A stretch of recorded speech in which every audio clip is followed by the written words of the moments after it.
The email arrived on a Thursday afternoon while I was reviewing grand jury indictments in my office at the U.S. Attorney's headquarters in downtown Boston. Sarah, your sister Melissa is co-chairing the Children's Hospital Gala on Saturday with Amanda Richardson, Congressman Richardson's wife. This is a critical networking event for Melissa's interior design business. Elite clients will be there. You are not to attend. Your presence would be embarrassing given your situation. Melissa has worked too hard to have you ruin this for her. Mother. My situation. That's what Mom called it when I'd left my job at Morrison & Price, one of Boston's most prestigious corporate law firms, 3 years ago. I'd been on the partner track. Corner office in sight. $320,000 annual salary. I'd walked away to become an assistant U.S. attorney, making $147,000 a year to prosecute federal crimes. You're throwing away your career, Mom had said. For what? To play hero. To do work that matters, I'd replied. She'd hung up on me. My younger sister Melissa had been thrilled. With me out of the successful spotlight, she could finally shine. She'd built a boutique interior design firm, catering to Boston's elite. She networked at charity galas, joined the right clubs, married the right man, Connor Walsh, a hedge fund manager. They lived in Beacon Hill. They vacationed in the Hamptons. They were exactly what our family wanted. I lived in a modest condo in Cambridge. I worked 70-hour weeks prosecuting organized crime, corruption, and financial fraud. I had a security detail because I'd received death threats from 3 different criminal organizations. But Mom called it throwing my life away. I deleted her email and returned to the RICO case on my desk. We were 3 weeks from trial against a Boston crime family. The evidence was solid. We'd secured cooperation from 2 mid-level associates. Convictions seemed likely. My phone buzzed with a text. Melissa, Mom told you about Saturday, right? Please don't come. Amanda Richardson is everything for my business. Her friends are my target clients. I can't have my prosecutor sister scaring everyone away. I typed back. Congratulations on co-chairing. Hope it goes well. Melissa, that's not an answer. Promise me you won't show up. Sarah, I won't crash your event, Melissa. Melissa, good. Because honestly, Sarah, you made your choice. You chose criminals over family. Let those of us who made smart choices have this. I set the phone down, trying not to let it sting. My paralegal, Kevin, appeared in my doorway. The Richardson documents just came in. The Congressman's financial disclosures for the past 5 years. You wanted them for the Phillips corruption case. Leave them on my desk. Thanks. He paused. You okay? You look annoyed. Family stuff. The why aren't you making more money conversation. The stay away from my important event conversation. Kevin winced. Ouch. For what it's worth, boss, you're prosecuting people who've terrorized communities for decades. That's worth more than any corner office. After he left, I picked up my phone and scrolled through my contacts to Amanda Richardson. Amanda and I had been roommates at Harvard Law. We'd studied together, survived 1L together, supported each other through the brutal competition. After graduation, she'd clerked for a federal judge, then married James Richardson, now a U.S. Congressman representing Massachusetts's 5th District. We'd stayed close. Coffee every few months. Text checking in. She knew about my work. I knew about her advocacy for children's healthcare, her foundation work, her role as a congressional spouse. But my family didn't know we were friends. They'd never asked about law school. Never asked about my life in those 3 years. They'd been too busy being disappointed I'd chosen Harvard over Yale, where Dad's college roommate was on the board. I pulled up Amanda's last text from 2 weeks ago.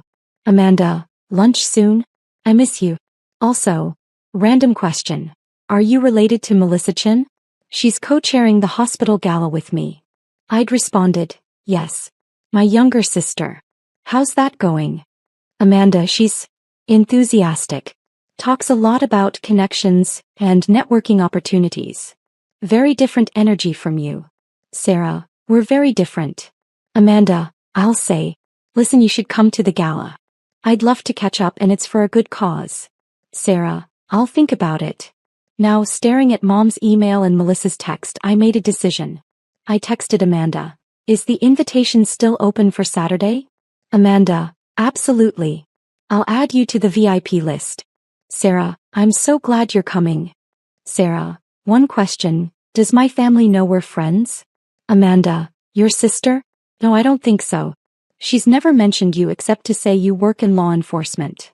Why? Sarah, long story. See you Saturday. Growing up, I'd been the golden child until I wasn't. Valedictorian. Harvard Law. Federal clerkship with Judge Patricia Morrison of the First Circuit Court of Appeals, one of the most respected judges in the country. Then I'd made my mistake. Instead of joining Morrison and Price, where Dad had arranged the interviews, I'd accepted a position with the U.S. Attorney's Office. You're turning down $320,000 to make $90,000? Mom had asked, horrified. For what? To prosecute the people who hurt communities. To use my education to protect people who can't protect themselves. That's naive, Sarah. You're naive. Melissa, 23 and fresh out of design school, had smiled. Finally, she wasn't in my shadow. Over the next 3 years, I'd built a reputation. I'd successfully prosecuted a state senator for corruption.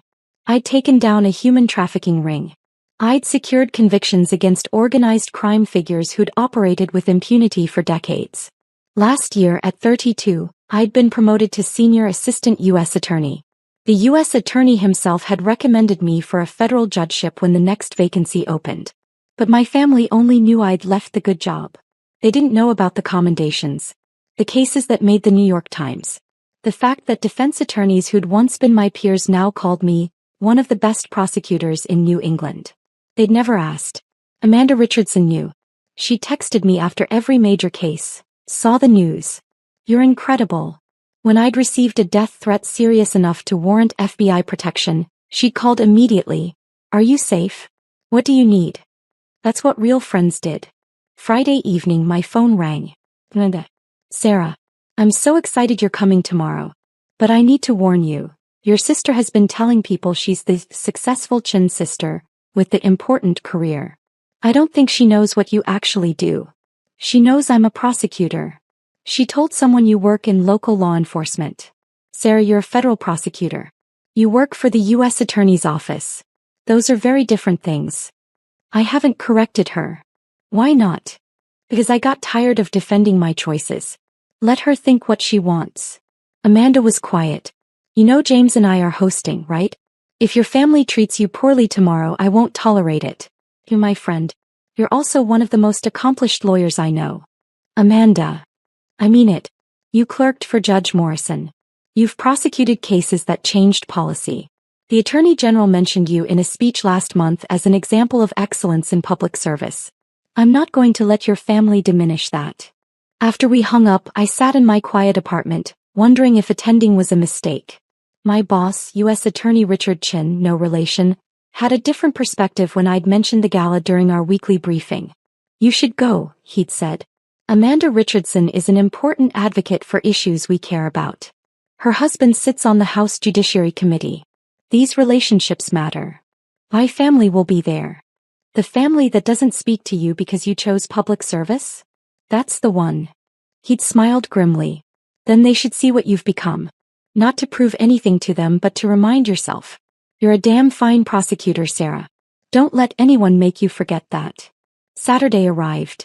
The gala was at the Four Seasons, black tie, $1,000 per plate.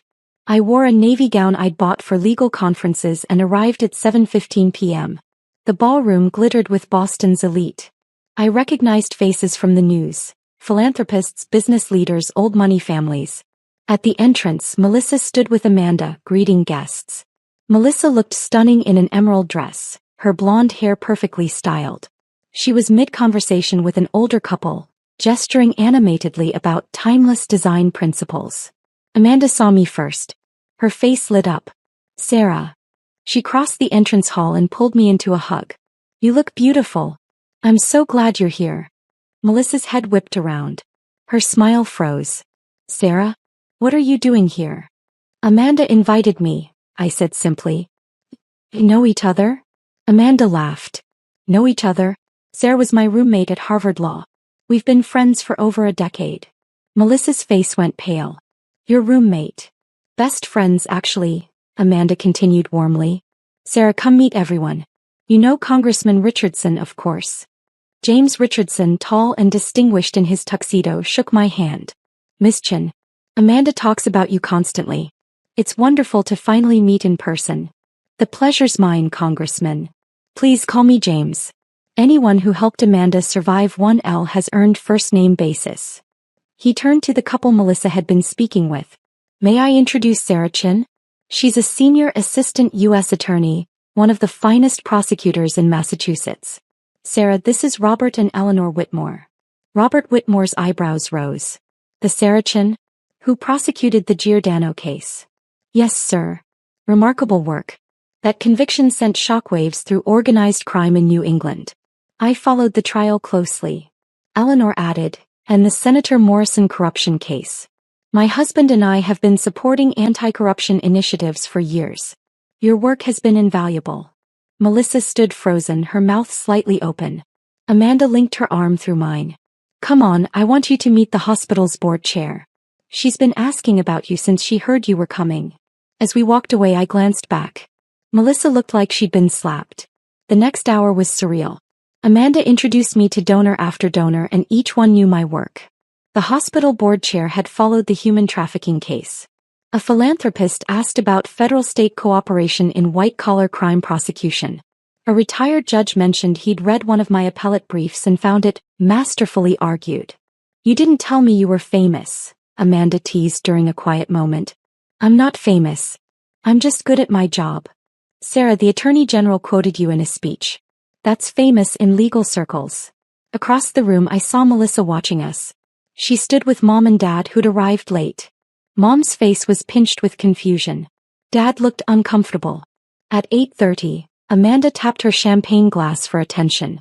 The room quieted as she stepped onto the small stage at the front of the ballroom. Good evening, everyone. Thank you so much for supporting Children's Hospital tonight. I'm thrilled to be co-chairing this event with Melissa Chin. She gestured to my sister, who smiled weakly. And I'm especially grateful that so many community leaders and public servants could join us. She continued talking about the hospital's work, the funds raised, the impact on families. Then, I want to take a moment to recognize some special guests tonight. We have several people in this room who dedicate their lives to public service. They could make more money elsewhere, but they choose to serve. I have profound respect for that choice. Her eyes found mine. My dear friend Sarah Chin is here tonight. For those who don't know, Sarah is a senior assistant U.S. attorney who prosecutes some of the most complex federal crimes in our state. She's taken on organized crime, corruption, human trafficking, cases that require extraordinary courage and skill. Sarah, could you stand? My heart pounded. I stood slowly. The room applauded. It wasn't polite applause. It was genuine, sustained. Robert Whitmore stood, followed by others. Within seconds, half the room was on its feet. I saw Mom's face go white. Dad stared at me like he'd never seen me before. Melissa looked like she might cry. Amanda waited for the applause to die down. Sarah clerked for Judge Patricia Morrison, one of the most respected jurists in the country. She graduated from Harvard Law with honors. She's been recommended for a federal judgeship. And she's also my best friend from law school, the person who helped me survive the hardest 3 years of my education. She raised her glass. To public servants like Sarah, who remind us that success isn't measured in dollars but in impact. Thank you, Sarah, for everything you do. Another round of applause. I sat down, my face burning. Amanda stepped off the stage and immediately came to my table. Was that too much? I probably should have warned you. It's fine, I managed. Thank you. Your family looks shocked. They didn't know. How did they not know? Sarah, you're extraordinary at what you do. They never asked. Her expression shifted from confusion to anger. They never. Sarah, you've been prosecuting major federal crimes for 3 years and your family doesn't know. They knew I left the firm. They decided that meant I'd failed. I stopped trying to correct them. Amanda's jaw tightened. Excuse me for a moment. 10 minutes later, Mom approached my table. Her face was a careful mask of composure, but her hands trembled slightly. Sarah, may I speak with you? Of course. She sat down, smoothing her dress. I didn't realize you knew Amanda Richardson. We were roommates at Harvard. You never mentioned that. You never asked about law school. She flinched. And your work? Amanda said you're a federal prosecutor. Senior assistant U.S. attorney, yes. I've been with the office for 3 years. But you left Morrison and Price. You gave up a partnership to prosecute federal crimes. Organized crime, public corruption, human trafficking, financial fraud. I work for the U.S. Attorney's Office. Mom's mouth opened and closed. We thought, you said you were working in prosecution. We thought you meant local courts. District attorney, something like that. I'm a federal prosecutor. I work for the United States government. My cases are in federal court. The people standing and applauding. Many of them have followed my work. Or they support the issues I've prosecuted. Anti-corruption, anti-trafficking, that kind of thing. She looked genuinely lost. Why didn't you tell us? I did tell you. When I took the job, I explained exactly what it was. You told me I was throwing my life away. After that, I stopped trying to explain. But a federal judgeship? Amanda said you've been recommended. The U.S. attorney recommended me when the next vacancy opens. It's not guaranteed, but yes, I'm on the list. Mom sat back in her chair. I don't understand. You gave up $320,000 to make what? I make $147,000 now. I got promoted last year. That's less than half. And I'm doing work that matters, Mom. I've put people in prison who hurt communities for decades. I've protected victims who had nowhere else to turn. I clerked for one of the most respected judges in the country. I'm building a reputation as someone who can handle the hardest cases. That's worth more to me than money. But we thought. You thought I'd failed. I know. I met her eyes. You didn't ask. You didn't want to know. You decided who I was, and I let you believe it because I was tired of defending myself. Melissa appeared, her face blotchy from crying. Sarah, I need to talk to you. Melissa. I told everyone you worked in law enforcement. Like a police officer. I didn't know you were a federal prosecutor. I didn't know you were this. She gestured vaguely at the room where people were still glancing at me with respect. I tried to tell you. Multiple times. You weren't interested. Because you left the firm. You gave up everything. I gave up a job I hated to do work I love. That's not failure, Melissa. She wiped her eyes. Amanda Richardson is my biggest networking opportunity. These people are my target clients. And now they all know you're my sister, the federal prosecutor who clerked for a famous judge and gets recommended for judgeships. How am I supposed to compete with that? I stared at her. This isn't a competition. It is to Mom and Dad. It always has been. And I finally had something where I was the successful one, where I was the one they bragged about, and now, her voice cracked. Tao, you're this. I've been this for 3 years, Melissa. You just didn't ask. Dad approached next, looking uncomfortable in his tuxedo. Sarah. That was quite an introduction Amanda gave you. Yes. Federal prosecutor. I have to admit, I didn't fully understand what you were doing. I explained it when I took the job. You said you were leaving Morrison and Price for the U.S. Attorney's Office. I suppose I thought that was a lateral move to a less prestigious position. It was a move to the most prestigious criminal prosecution office in the state, Dad. Federal prosecutors handle the cases local offices can't. Organized crime, corruption, multi-state fraud. These aren't small cases. He adjusted his glasses. The Whitmore Foundation donated $50,000 tonight. Robert Whitmore spent 20 minutes talking about your work on the Giordano case. He called it landmark prosecution. It was a significant RICO case, yes. Why didn't you tell us about these successes? I laughed, a bitter sound. You told me I was throwing my life away. You haven't asked about my work in 3 years. You didn't invite me to family events because I might bring down the mood with my unfortunate career choice. Why would I share my successes with people who'd already decided I'd failed? His face reddened. We were concerned about your future. No, you were concerned about status. About what you could tell your friends. My daughter, the federal prosecutor who clerks for prestigious judges, doesn't sound as impressive as my daughter, the partner at Morrison and Price. Until you actually understand what federal prosecution means. That's not fair. Isn't it? Mom sent me an email telling me to stay away from tonight because my situation would embarrass Melissa. My situation. My career prosecuting federal crimes and serving my country is a situation to be hidden. Amanda reappeared at my elbow. Sarah, I'm so sorry to interrupt, but there's someone I'd like you to meet. Judge Morrison is here. She came as a surprise guest. My heart stopped. Judge Patricia Morrison? Yes. She heard you were attending and wanted to say hello. She's at the VIP table. I excused myself from my father and followed Amanda across the ballroom. At a corner table sat Judge Patricia Morrison, elegant in her 70s, wearing a deep purple gown. She stood when she saw me. Sarah Chin. How wonderful to see you. Judge Morrison. This is an honor. The honor is mine. I've been following your work. The Phillips corruption case. That was masterful. Your RICO prosecution against the Giordano family used precedents I set 15 years ago. You built on them beautifully. Thank you. Your opinions were foundational to our strategy. She smiled. I heard through the grapevine that you're on the list for the next federal appointment. The U.S. Attorney was kind enough to recommend me.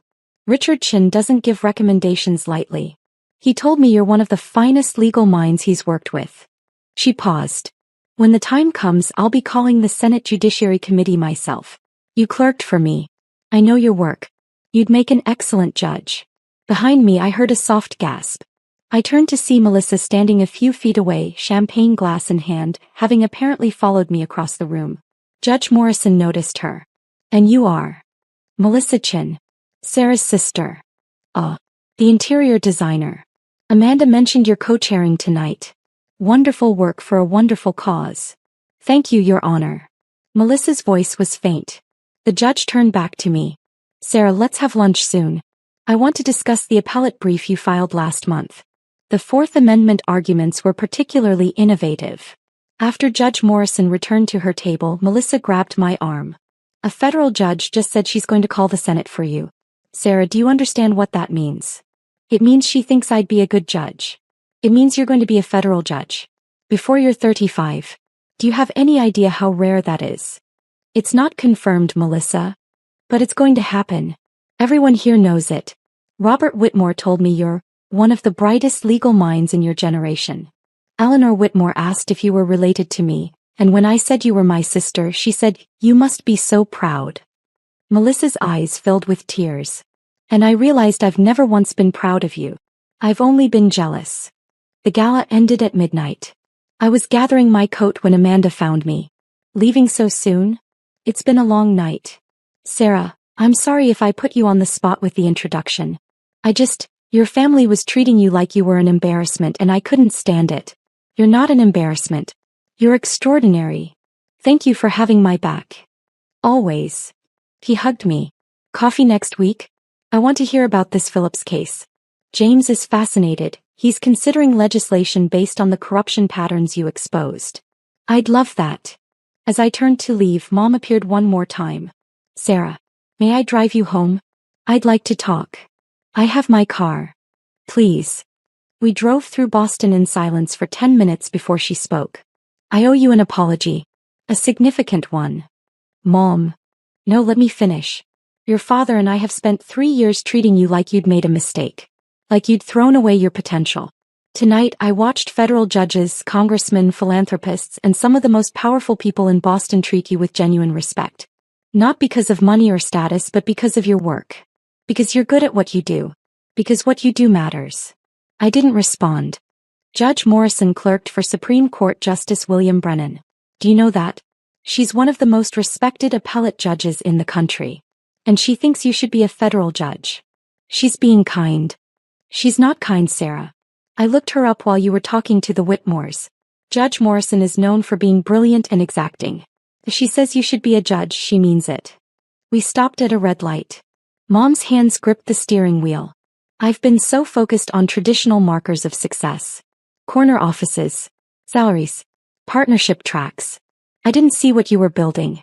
You've accomplished more by 32 than most lawyers do in entire careers. And I've been treating you like a disappointment. You have, I agreed quietly. I'm sorry. Truly, deeply sorry. I appreciate that, Mom. But an apology doesn't erase 3 years of being told I'm an embarrassment. Of being excluded from family events. Of being told I threw my life away. I know. And I don't expect you to forgive me immediately. But I want to do better. I want to understand what you do. I want to be proud of you the way I should have been all along. He pulled up to my building. Before I got out, she said, Judge Morrison mentioned an appellate brief you filed. Would you be willing to explain it to me sometime? I'd like to understand your work. I looked at her. Really looked at her. She seemed smaller somehow. Older. Maybe, I said.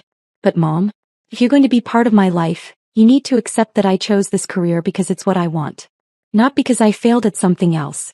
Not because I'm settling. Because prosecuting federal crimes is what I'm meant to do. I understand. Do you? Because until tonight you thought I was an embarrassment.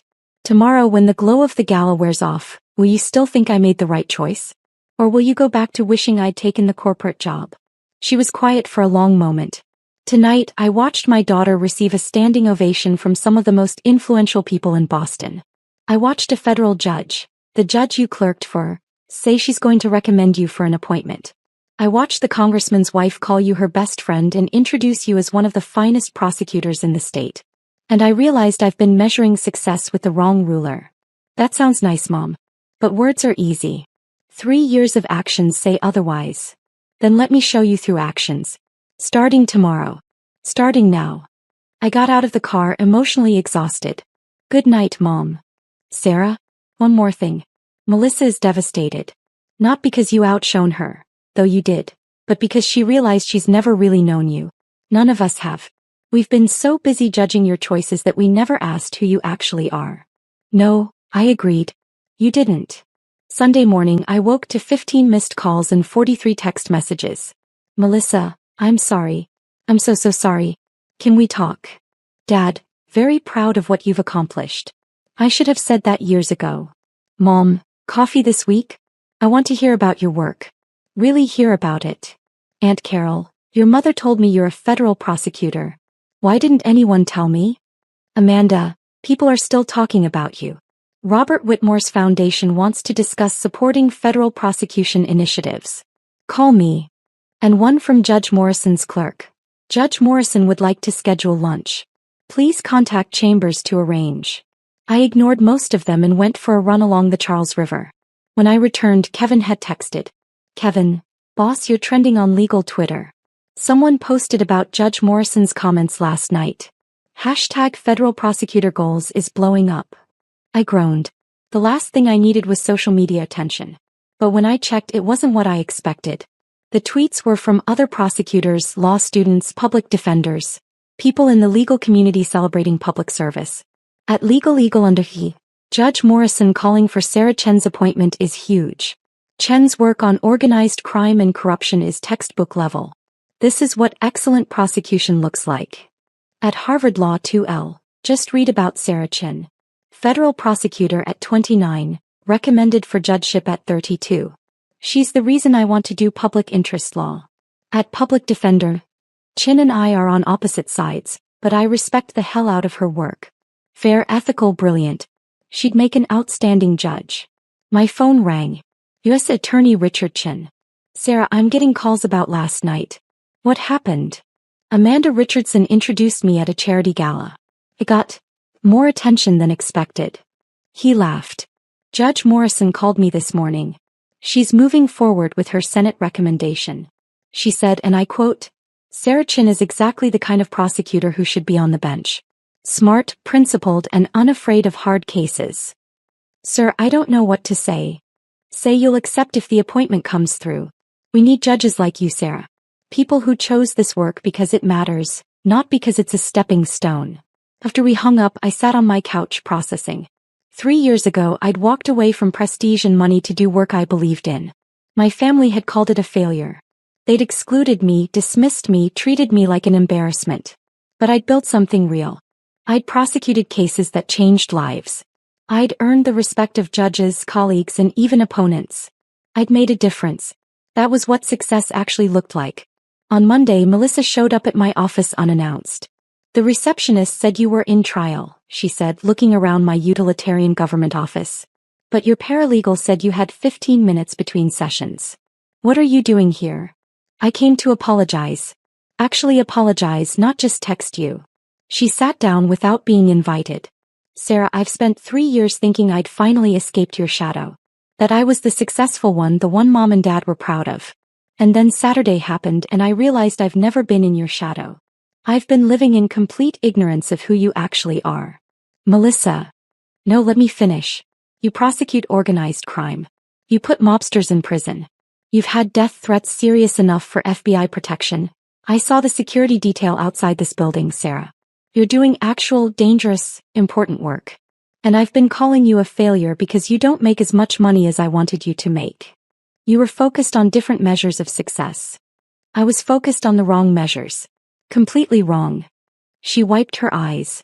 Judge Morrison sat next to me at dinner after you left. He told me about your work.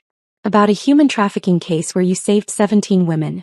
About a corruption case that changed state policy.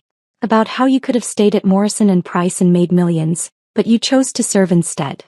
She said that. She said you're one of the finest examples of what a law degree should be used for. And she asked me if I understood how rare it is to have a sibling who's genuinely changing the world. Melissa's voice broke. I said I didn't, because I've been too busy being jealous to notice. I didn't know what to say. Can we start over? She asked. Can I actually get to know my sister? The real one, not the failure I invented in my head. Maybe, I said carefully. But Melissa, I'm not going to defend my career anymore. I'm not going to apologize for choosing public service. If you're going to be part of my life, you need to accept that this is what I do. I do accept it. Finally, I actually do. Over the next 3 months, things shifted slowly. Mom started asking about my cases. She couldn't know details, confidentiality rules. But she asked about the work, the challenges, what it meant to prosecute federal crimes. She attended a public lecture I gave at Harvard Law about corruption prosecution. Dad sent me an article about federal judicial appointments with a note. Proud of you. Should have said this years ago. Melissa invited me to coffee weekly. She asked about law school, about my friendship with Amanda, about the career path I'd chosen. She stopped comparing us. Judge Morrison and I had lunch monthly. She mentored me on appellate strategy, judicial temperament, the realities of life on the bench. Amanda became an even closer friend. We worked together on criminal justice reform initiatives. Her husband introduced legislation based on patterns I'd identified in corruption cases. In March, a federal judgeship opened in the District of Massachusetts. The U.S. Attorney submitted my name. Judge Morrison called the Senate Judiciary Committee. Amanda's husband, now a ranking member of the committee, supported the nomination. In June, I was confirmed as a United States District Court judge at 33 years old. The investiture ceremony was on a Tuesday morning. The courthouse was packed. My team from the U.S. Attorney's Office filled 3 rows. Colleagues, defendants I'd prosecuted fairly, public defenders I'd opposed, all came to witness. Judge Morrison administered the oath.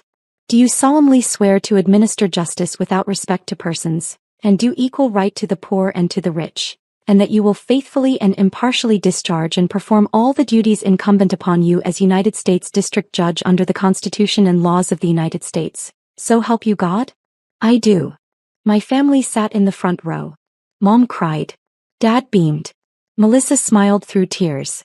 After the ceremony, during the reception, Mom pulled me aside. 3 years ago, I told you that you'd thrown your life away.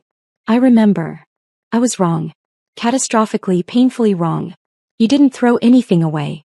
You built something extraordinary. And I'm sorry it took me so long to see it. Thank you, Mom. Your Honor, she corrected, smiling through tears. I have to call you that now. Amanda approached, champagne in hand. Judge Chin. Has a nice ring to it. It still feels surreal. It shouldn't. You earned this. Every single step. She raised her glass. To my best friend from Harvard Law. The one who chose the hard path, the meaningful path, and showed everyone what success actually looks like. As I looked around the courthouse, at the colleagues who'd supported me, the family who'd finally understood me, the friends who'd believed in me all along, I realized something. I hadn't needed their validation to succeed. But having it finally, after 3 years of being called a failure, that felt pretty damn good.